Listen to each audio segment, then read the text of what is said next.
ప్రకాశం బ్యారేజీలోకి బోట్లు కొట్టుకొచ్చిన విషయం అందరికీ తెలిసిందే.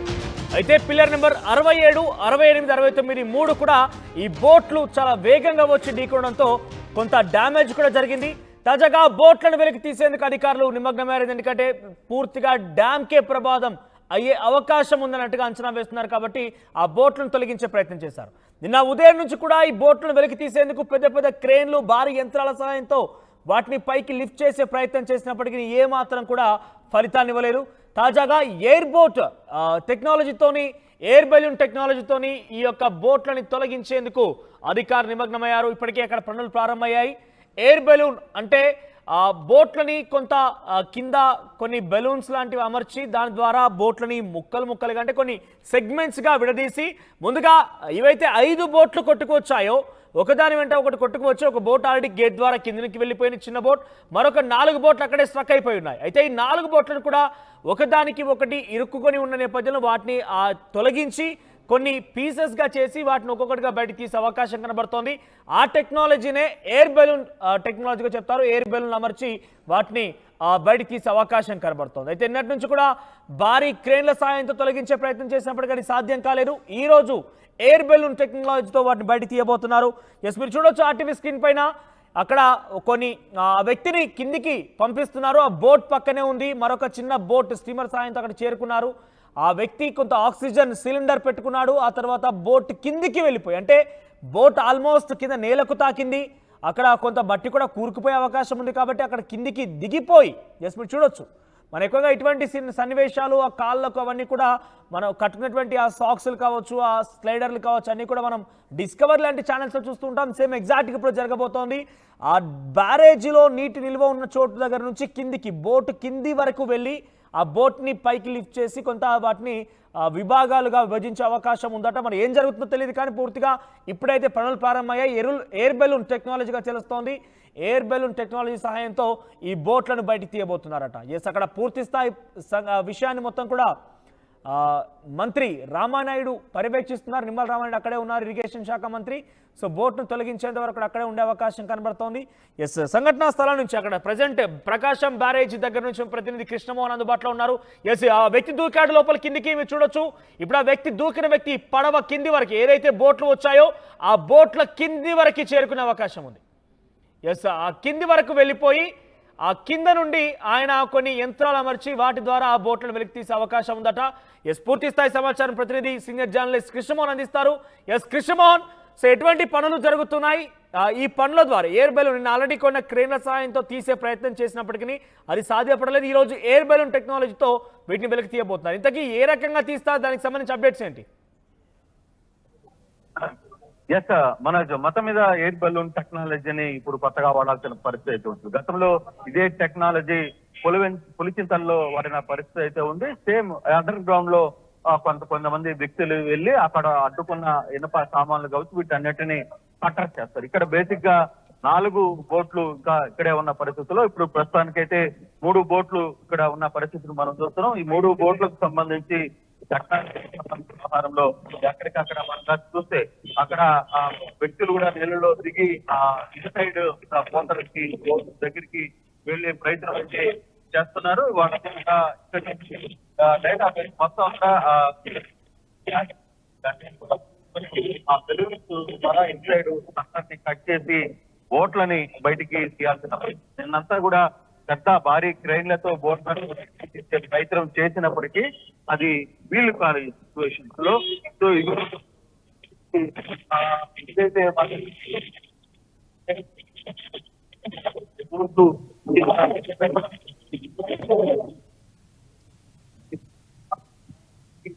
వాళ్ళు అయినా సో ఏదేమైనా జరుగుతున్న ఈ టెక్నాలజీ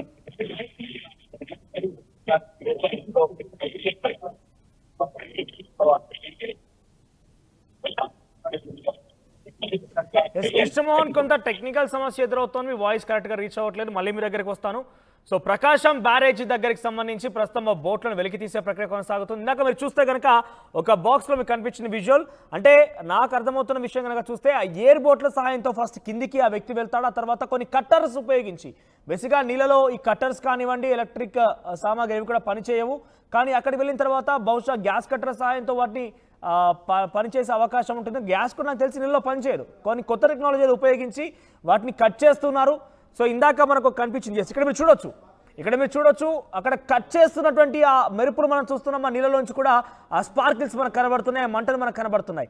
వాటిని కట్ చేసి ముక్కలుగా కట్ చేసి వాటిని సపరేట్గా విభజించిన తర్వాత వాటిని వెలికి తీసే అవకాశం కనబడుతుంది. అంటే పూర్తిగా ఒకేసారి అమాంతం ఆ 40-50 టన్నుల గల ఆ యొక్క బోట్ని బయటికి తీయడం ఇబ్బందిగా ఉంది. కాబట్టి అక్కడ వాటిని విభజించి కట్టర్ సాయంతో కట్ చేసి వాటిని బయటికి తీసుకురాబోతున్నారు. ఆ బోట్స్ అన్నిటి కూడా ఒక వ్యక్తి లోపలికి వెళ్ళి ఆయన ఆక్సిజన్ సిలిండర్ సహాయంతో లోపలికి వెళ్ళి అక్కడ కట్ చేస్తున్నటువంటి ప్రక్రియ మనం చూస్తున్నాం. ఎస్, రైట్ సైడ్ బాక్స్లో మనకు కనబడుతున్నాయి ఆ పెద్ద సామాగ్రి, ఆ గ్యాస్ సిలిండర్లు, అవన్నీ ఇతరత్ర మెషినరీ మొత్తం మనకు కనబడుతోంది. ఎస్, ఇక్కడ చూడొచ్చు ఫస్ట్ బాక్స్లో స్టీమర్ల సాయంతో బోట్ దగ్గరికి చేరుకుంటున్నారు ఆ సిబ్బంది. స్టీమర్ల సాయంతో అక్కడికి చేరుకున్న తర్వాత అక్కడికి చేరుకొని ఆయన ఆక్సిజన్ సిలిండర్ ఇతరత్ర సహాయంతో లోపలి దిగిపోయి ఏకంగా బోట్ కింద నుండి కట్ చేసుకుంటూ వస్తాడు. ఎస్, అక్కడ జరిగేటువంటి పనుల విషయంపై మంత్రి రామానాయుడు మాట్లాడారు. ఏం మాట్లాడారో చూద్దాం. కృష్ణా నది మొన్న 11,40,000 క్యూసెక్కుల అత్యధిక వరద ప్రవాహం చుట్టుముట్టినటువంటి పరిస్థితిలో ఏదైతే పడవలు కొట్టుకొచ్చి అందులో ప్రత్యేకించి ఏదైతే కౌంటర్ వెయిట్ని ఢీకొని ఏదైతే కౌంటర్ వెయిట్లు 3 ఏదైతే నష్టపోయినటువంటి స్థితిలో మన ఇంజనీర్లు అదేవిధంగా కన్నయ్యనాయుడు గారి యొక్క సహకారంతో 15-20 రోజులు పట్టేటువంటి సమయాన్ని 5 రోజుల్లోనే సక్సెస్ఫుల్గా ఆ కౌంటర్ వెయిట్ని నిర్మాణం చేసి బిగించడం జరిగింది. ఎందుకంటే దగ్గర 17 టన్నులు ఉండేటువంటి కౌంటర్ వెయిట్ని వితిన్ డేస్లో మనం చేయగలిగాం. కానీ ఏదైతే వైఎస్ఆర్సీపీ కుట్రల్ని బద్దలు కొట్టడానికి ఛేదించడానికి మాత్రం చాలా సమయం పడుతుంది. ఏదైతే ఈ యొక్క ప్రకాశం బ్యారేజీకి అడ్డుపడినటువంటి ఆ పడవల్ని తొలగించేటువంటి పని నిన్న ఉదయం మొదలు పెడితే రాత్రి వరకు కూడా ఎన్ని ప్రయత్నాలు చేసినా కూడా సఫలం కానిటువంటి పరిస్థితి. అంటే ఏదైతే గతంలో ఒక పడవ దీన్ని అడ్డుకున్నప్పుడు కూడా ఎవరైతే బెకం సంస్థ ఎవరైతే ఉన్నారో వాళ్ళే ఆ పడవని తీయడం జరిగింది. దానికి మించినటువంటి క్రేన్స్ భారీ వాహనాలు పట్టుకొచ్చి నిన్న పడవల్ని లాగడానికి ప్రయత్నం చేస్తే సాధ్యం కాల. ఏంటనేది చూస్తే ఏదైతే 3 బోట్స్ కూడా ఒకదానికొకటి లింక్ అయి ఉన్నాయని, అంటే మనం ఒక బోటుని లాగడానికి ప్రయత్నం చేస్తే దానికి మళ్ళీ వెనకాల ఒక 2 బోట్స్ని దాని కిందకి లాగుతున్నాయి. అంటే 3 బోట్లు అంటే దగ్గర 340, 120 అంటే 100 నుంచి 120 టన్నులు కెపాసిటీకి అది 3 లింక్ అయి ఉండడం వల్ల మరి బయటికి రానిటువంటి పరిస్థితి కనపడుతుంది. అంటే ఎంత దుర్మార్గం అని అనిపిస్తూ ఉంది.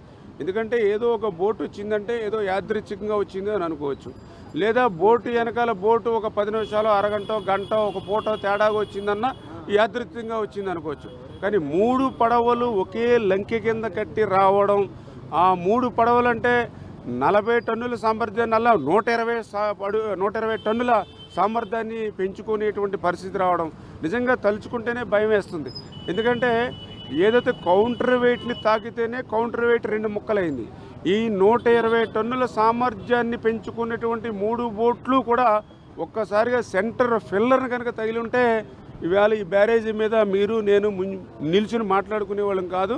ఈవేళ క్రిందంతా కూడా బంగాళాఖాతం వరకు కూడా కలిసిపోయేటువంటి విధంగా ఉండేటువంటి పరిస్థితి ఉండేది. అదేవిధంగా ఇంకొకటి కూడా చెప్తూ ఉన్నారు, ఏదైతే ఆ పడవల్లో శాండ్ కూడా నింపి ఉండొచ్చని కూడా చెప్తూ ఉన్నారు. ఈ రకంగా అంటే 5-6 జిల్లాలకు త్రాగునీరు, లక్షల ఆయకట్టుకు సాగునీరు అందించేటువంటి ప్రకాశం బ్యారేజీ దగ్గర 170 సంవత్సరాల నుంచి 100 సంవత్సరాల ఆనకట్టుగా 70 సంవత్సరాల బ్యారేజీగా రైతులందరికీ కూడా సేవలు అందించిన బ్యారేజీ మీద కూడా ఇటువంటి కక్ష ఉందా అంటే చాలా ఆవేదన కలుగుతున్నటువంటి పరిస్థితి. నిజంగా ఇటువంటి దాని మీద గట్టిగా ముమ్మరంగానే దర్యాప్తు జరుపుతాం. ఖచ్చితంగా దోషులు ఎవరైతే ఉన్నారో వాళ్ళని శిక్షించేటువంటి వరకు కూడా వదిలే ప్రసక్తి లేదని చెప్పి తెలియజేసుకుంటూ, ఏదేమైనా ఇప్పుడు ప్రజెంట్ మాత్రం మా ఫస్ట్ ప్రయారిటీ ఏదైతే బోట్స్ ఏవైతే ఉన్నాయో వాటిని వెలికి తీయాలి. అందుకే ఈవేళ విశాఖపట్నం నుంచి, కాకినాడ నుంచి కూడా డ్రైవర్స్ని కూడా తీసుకురావడం జరిగింది. వాళ్ళు చాలా ఎక్స్పీరియన్స్, వాళ్ళు కిందకి లోతులో కూడా దిగి ఆక్సిజన్ సిలిండర్స్ తోటి వర్క్ చేసుకుంటారు. అదేవిధంగా వాళ్ళు కూడా కిందకి దిగినప్పుడు ఆ బోట్ ఏదైతే ఉందో ఇప్పుడు తీయడం సాధ్యం అవ్వట్లేదు కాబట్టి దాన్ని రెండు హాఫ్లుగా కట్ చేసేసి, అంటే ఒక బోట్ని రెండింటి కింద కట్ చేసేసే విధంగా ఆ కట్టర్స్ ఇవన్నీ కూడా మెటీరియల్ అంతా కూడా ఇప్పుడే తీసుకుని దింపుతూ ఉన్నాం. ఆ మెటీరియల్ అంతా కూడా కింద ఉపయోగించుకుని ఆ బోట్ని రెండు ఇట్లుగా 2 పార్ట్స్గా కట్ చేసేసి ఆ కట్ చేసినటువంటి బిట్ని కూడా మనం పైకి తీసుకురావడానికి ఎయిర్ బెలూన్స్ ఆ టెక్నాలజీని కూడా ఇప్పుడు ఒక్కొక్క ఎయిర్ బెలూన్ కూడా ఒక 10 టన్నుల వరకు కూడా పైకి, అంటే కింద ఉన్నటువంటి దాన్ని కొంచెం వాటర్ లెవెల్కి కొద్దిగా పైకి లిఫ్ట్ చేయగలిగితే మనం సైడ్ నుంచి ఏదైతే క్రేన్స్ మనం పెట్టుకుని దాన్ని లాక్కోవడానికి అవకాశం ఉంటుంది. ఆ రకంగా 12 ఎయిర్ బెలూన్స్ అంటే దగ్గర దగ్గర 100-120 టన్నుల వరకు కూడా లిఫ్ట్ చేసుకునేటువంటి శక్తి ఉంటుంది. కాబట్టి ఇట్లా మల్టిపుల్గా ఇటు డ్రైవర్స్ని వాటర్లో దిగి కట్టర్స్ పెట్టి దాన్ని బోట్స్ని కట్ చేసి అదేవిధంగా బెలూన్స్ ఇవన్నీ కూడా ఉపయోగించి ఈరోజు సాయంత్రం లోపల వీటిని వెలికి తీయాలనేటువంటి ఆలోచనతో మన వాళ్ళందరూ కూడా పనిచేస్తూ ఉన్నారు. Thank you very much. Right, ఇక ఇది ఎయిర్ బెలూన్ టెక్నాలజీకి సంబంధించిన అంశం. అంటే మొదటగా కొంతమంది వ్యక్తులు నేరుగా అక్కడికి వెళ్ళిపోయి ప్రకాశం బ్యారేజ్ దగ్గర ఆగి ఉన్నటువంటి ఆ బోట్స్ని, ఏదైతే 3-4 బోట్లు ఉన్నాయో వాటి కిందికి వెళ్ళి వాటిని 2 విభాగాలుగా విభజిస్తారు. అంటే 2 హాఫ్లుగా చేస్తారు. ఎందుకంటే ఇందాక మంత్రి రామారెడ్డి చెప్తున్నట్టుగా ఒక బోట్ని లిఫ్ట్ చేసేందుకు క్రేన్లని సహాయంతో బోట్లు లిఫ్ట్ చేస్తుంటే దానికి లింక్ అయినటువంటి మరికొన్ని 2 బోట్లు, అంటే సుమారుగా 120 టన్నుల వెయిట్ ఒక బోట్ మీద పడుతోంది. దాన్ని క్రేన్ లాగడం కోసం ఇబ్బంది పడుతుంది. కాబట్టి ప్రస్తుతం ఆ బోట్ని 2గా విభజిస్తున్నాము. 2గా చీల్చిన తర్వాత కొన్ని ఎయిర్ బెలూన్ సహాయంతో ఆ నీటిలో ఉన్నటువంటి ఆ బోట్స్ని, ఆ ముక్కలని కాస్త సెకండ్ హాఫ్ని కాస్త, అంటే ఆ 2 ముక్కలని కాస్త కొంత పైకి లేపుతాము. ఆ ఎయిర్ బెలూన్ అని కూడా ఆ వెయిట్ని పైకి లేపుతాయి. ఆ తర్వాత క్రేన్ల సహాయంతో వాటిని కొంత బయటికి తీసుకొచ్చే ప్రయత్నం చేస్తామని చెప్తున్నారు. ఎస్, మీరు చూడొచ్చు అక్కడ కొనసాగుతున్నాయి ప్రస్తుతం పనులవన్నీ కూడా. సో అక్కడ ఆ వ్యక్తులు కిందికి వెళ్ళి కట్ చేస్తున్న నేపథ్యంలో పైకి బుడగల్లాగా కొన్ని వాటర్ మీద మెరుపులు కూడా కనబడుతున్నాయి. ఎస్, ఇక్కడ మీరు చూడొచ్చు మెరుపులు కనబడుతున్నాయి, మంటల ఆ దృశ్యాలు మనకు కనబడుతున్నాయి. కింద బోట్ కట్టింగ్ నడుస్తుంది. అంటే ఒక బోట్ని 2 భాగాలుగా మొదటి కొంత మధ్యలో కట్ చేసి 2 విభాగాలుగా విభజిస్తారు. దీంతో ఆ 40 టన్నుల బోట్ కాస్త 20 టన్నులుగా మారిపోతుంది. సో దాన్ని మళ్ళీ ఇంకా విభజించే అవకాశం కూడా ఉంది. ఎందుకంటే అది తేలికగా బయటికి రాదు కాబట్టి వాటిని ఎయిర్ బెలూన్ సహాయంతో పైకి కొంచెం లిఫ్ట్ చేస్తారు.